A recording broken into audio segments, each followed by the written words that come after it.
प्रतिकूल परिस्थितीमधून साहेब आपणही गेला, त्याच प्रतिकूल परिस्थितीचा सामना आम्ही देखील केलेला आहे आणि त्याच प्रतिकूल परिस्थितीचा सामना ही विद्यार्थी देखील करत असतील, कारण ऊसतोड कामगारांची मुलं या ठिकाणी शिक्षण घेत आहेत.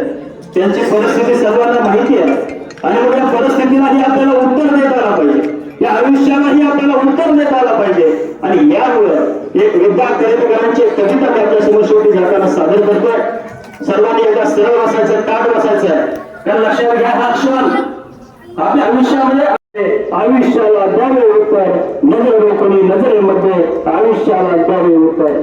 पाय असावे जमिनीवरती कवेत अंबर घेताना, पाय असावे जमिनीवरती कवेत अंबर घेताना, हसू असावे ओठांवरती काळीज काढवा देताना. संकटासही धमकावून सांगावे, संकटासही धमकावून सांगावे, आता हे बेहत्तर नजर रोखणी नजरेमध्ये आयुष्याला द्यावे उत्तर, नजर रोखणी नजरेमध्ये आयुष्याला द्यावे उत्तर. करून जावे असेही काही साधारणपणे पाहून आम्हाला देखील प्रेरणा आणि ऊर्जा मिळते.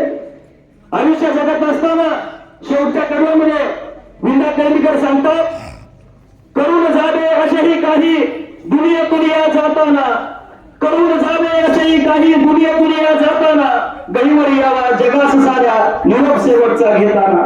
स्वर कठोर त्या काळाचाही, स्वर कठोर त्या काळाचाही क्षणभर व्हावा कातर कातर, नजर रोखणी नजरेमध्ये आयुष्याला द्यावे उत्तर, नजर रोखणी नजरेमध्ये आयुष्याला द्यावे उत्तर. नक्कीच या विद्यालयाचे जे विद्यार्थी आहेत कुठल्याही परिस्थितीवर आज जात झाले